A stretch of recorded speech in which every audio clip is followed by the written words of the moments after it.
Gretchen era una dulce e inocente niña de 8 años, que salió contenta de su casa para ir a la escuela bíblica de verano, sin saber la pesadilla que le esperaba. ¿Qué le pasó a Gretchen cuando salió contenta hacia la escuela bíblica? Su misteriosa desaparición conmocionó a una comunidad entera, que inició una desesperada búsqueda que involucró a cientos de personas, pero lo más inquietante estaba aún por salir a la luz. Prepárate para sumergirte en todos los detalles de un caso que ha marcado a generaciones enteras en Broomall y todavía provoca escalofríos casi 50 años después. Gretchen Eleanor Harrington nació el 13 de junio de 1967 en la apacible Broomall, Pensilvania. Era la tercera de 4 hermanas en el seno de una familia profundamente religiosa y unida. Sus padres, Harold y Ina Harrington, eran pilares de la comunidad. Harold se desempeñaba como pastor de la iglesia presbiterana reformada, mientras que Ina era ama de casa. La familia gozaba de alto estatus dentro de la congregación debido a la vocación de Harold. Gretchen y sus hermanas Zoe, Annie y Jessica crecieron en un entorno lleno de amor, con unos padres entregados a Dios y al cuidado de sus hijas. Las niñas eran muy unidas entre sí y su estrecho vínculo jugó un papel esencial en la formación del carácter bondadoso y alegre de Gretchen.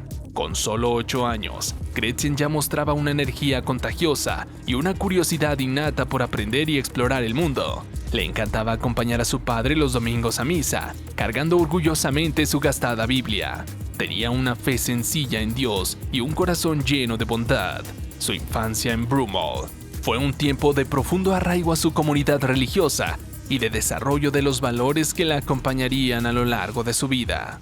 Broomall, en la década de los 70, era un apacible y frondoso suburbio, un lugar ideal para formar una familia, con amplias calles arboladas, casas unifamiliares de ladrillo con patios traseros y parques bien cuidados. Los casi 10,000 habitantes de Broomall, en ese entonces, disfrutaban de una comunidad segura y familiar, donde los niños crecían sanos, jugando libremente al aire libre.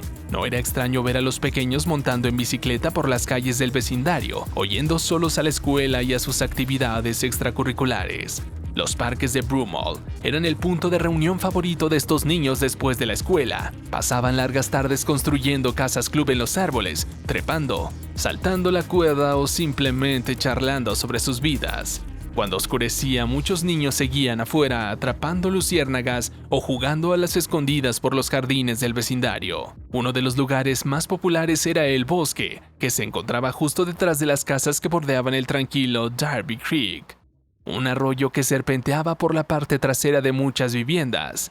En ese entorno natural, los niños se entretenían jugando entre los árboles, organizando alegres picnics junto al arroyo y explorando la rica diversidad de la naturaleza durante horas interminables, siempre regresando a casa para la cena.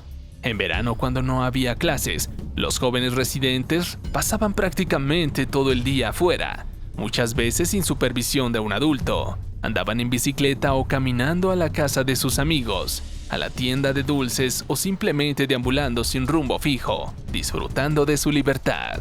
En esa época, nadie pensaba que un niño caminando solo por las calles residenciales de Broomall pudiera correr algún peligro.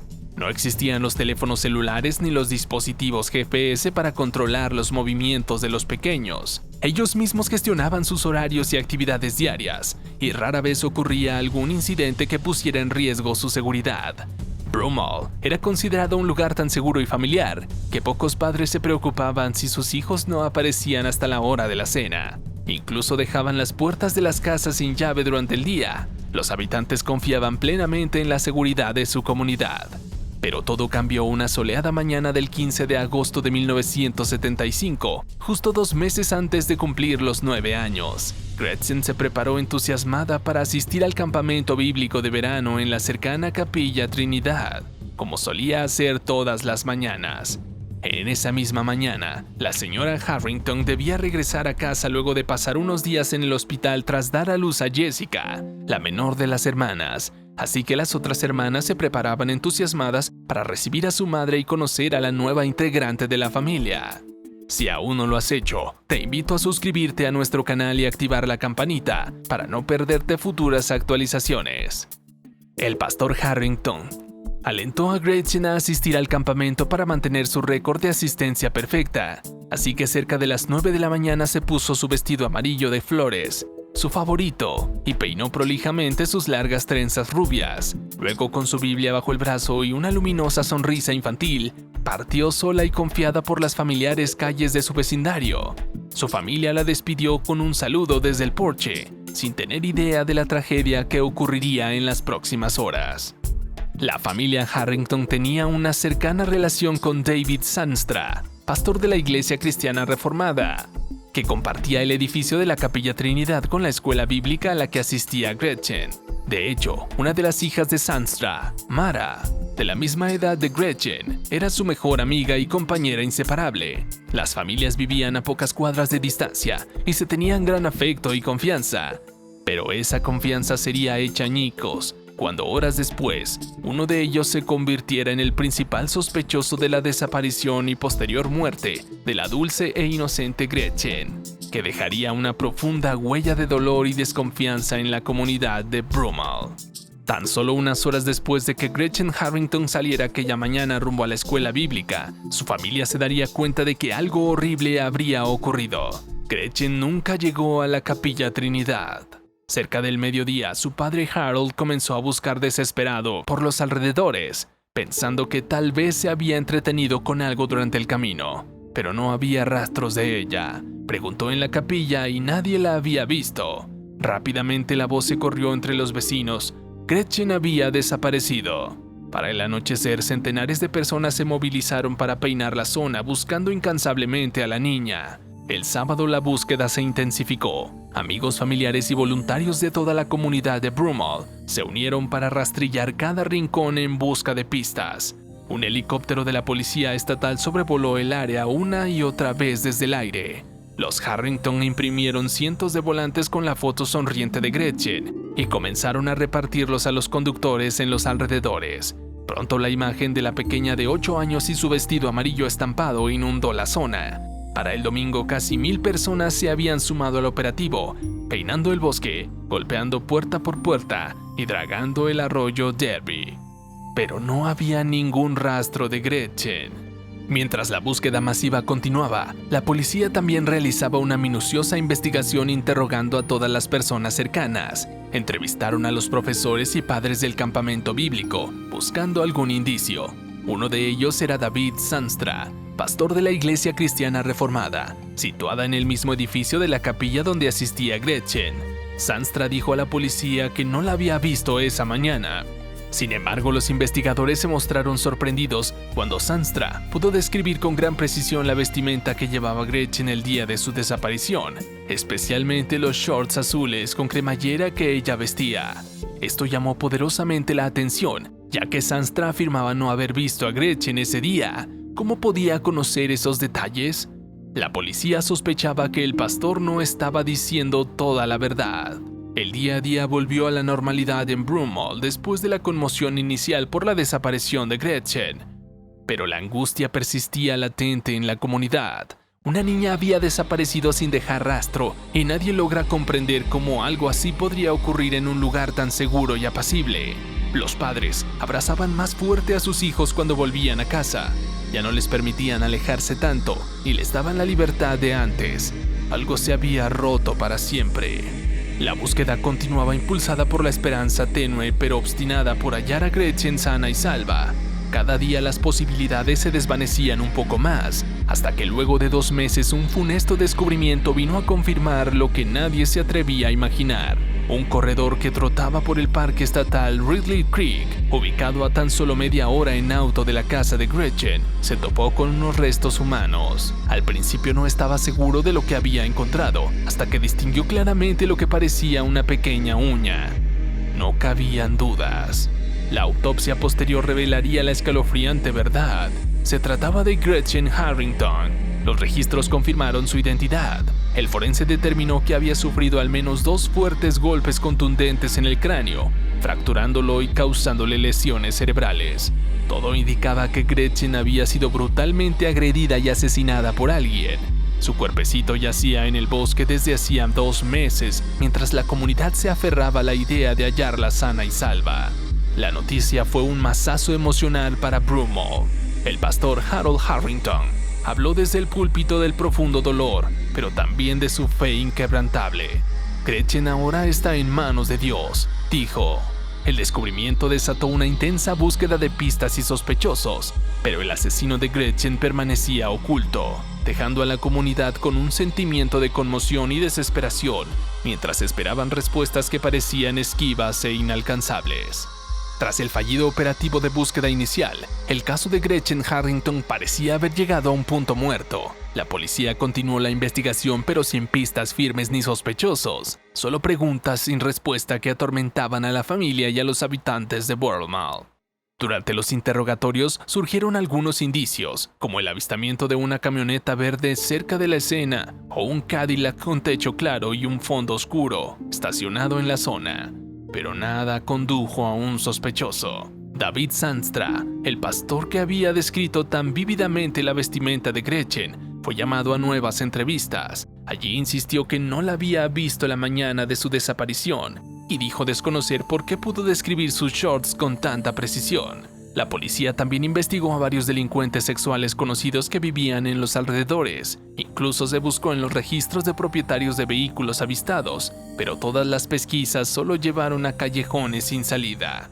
Con el paso de los años el caso se enfrió paulatinamente, los oficiales originales se jubilaron y las pistas se fueron agotando. Para la década de los 80, encontrar al asesino de Gretchen parecía una causa perdida.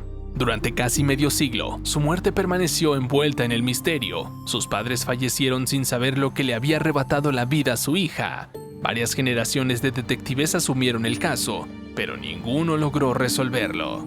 Hasta que en 2023, 48 años después del crimen, una mujer se presentó en la comisaría local y dijo tener información nueva sobre el caso. Aseguró que de niña había sido abusada sexualmente por David Zandstra durante una pijamada en su casa en 1975. La mujer también mencionó en su declaración que Zandstra había intentado secuestrar a una amiga suya en la misma época y dijo que en su diario de aquel entonces ella sospechaba que el pastor había asesinado a Gretchen. Con este renovado testimonio, la policía finalmente tenía una pista prometedora. Decidieron contactar nuevamente a Zandstra, quien ahora vivía en Georgia retirado del ministerio religioso. Estaban seguros que esta vez obtendrían una confesión. Armados con estos inquietantes indicios, los investigadores rastrearon al pastor Zandstra, quien para entonces residía retirado en Georgia. Lo citaron para interrogarlo sobre lo ocurrido décadas atrás, enfrentando a las acusaciones y al relato de quien había sido su joven vecina. El anciano Zandstra se derrumbó, confesando con lujo de detalles cómo había secuestrado y asesinado a Gretchen aquella mañana. Zandstra entró entonces en un ataque de furia descontrolada y comenzó a golpear salvajemente a Gretchen en la cabeza, hasta dejarla inconsciente en el piso de la camioneta. Luego, llevado por sus demonios internos, terminó matándola a golpes. Tras este monstruoso acto, se deshizo del cuerpo de Gretchen, arrojándolo en un parque cercano, donde permaneció por 2 meses, hasta que unos excursionistas la encontraron por casualidad. Durante todas esas semanas, Zandstra fingió preocupación por la desaparición de Gretchen ante la comunidad. Incluso ayudó en las búsquedas, e incluso consolando a la familia de su víctima, sabiendo él mejor que nadie lo que había hecho a la pequeña. Así fue como el día lunes 17 de julio de 2023, las autoridades policiales del condado de Cobb, en Georgia, anunciaron que David Zandstra, de 83 años, había sido detenido en relación al secuestro y asesinato de Gretchen Harrington en 1975. Zandstra fue arrestado en su residencia en la localidad de Marietta, después de que el mes anterior hubiera confesado a los investigadores su participación en este caso. El pastor jubilado oficialmente estaba acusado formalmente de privación ilegal de la libertad y homicidio. Actualmente se encuentra recluido en una cárcel del condado de Cobb, donde un juez le ha negado la posibilidad de libertad bajo fianza. Las autoridades alegan que Zandstra representa un peligro para la comunidad y existe riesgo de fuga debido a la gravedad de los cargos. Se espera que en las próximas semanas, Zandstra sea extraditado a Pensilvania para enfrentar un juicio por el crimen que cometió hace casi 5 décadas y por el cual la justicia lo ha perseguido implacablemente hasta finalmente dar con su paradero.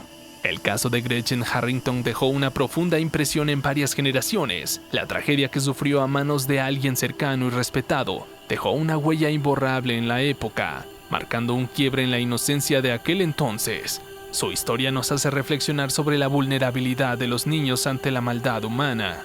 Sin embargo, también nos enseña sobre la perseverancia de la justicia, que casi medio siglo después logró ubicar al pastor Sanstra y hacerlo responder por sus acciones. Este caso trágico y su posterior resolución subrayan la importancia de nunca dejar que los crímenes queden impunes, sin importar cuánto tiempo haya pasado. Nunca es tarde para que la verdad salga a la luz, y aunque sabemos que hay heridas que no sanan, esperamos que el encarcelamiento del victimario traiga algo de paz a quienes padecieron esta pérdida. Casos como este no deben caer en el olvido. Comparte este video para mantener viva la memoria de Gretchen, y no olvides suscribirte y activar la campanita para enterarte de más investigaciones sobre crímenes sin resolver. Cuéntanos tu opinión sobre este trágico caso en la caja de comentarios.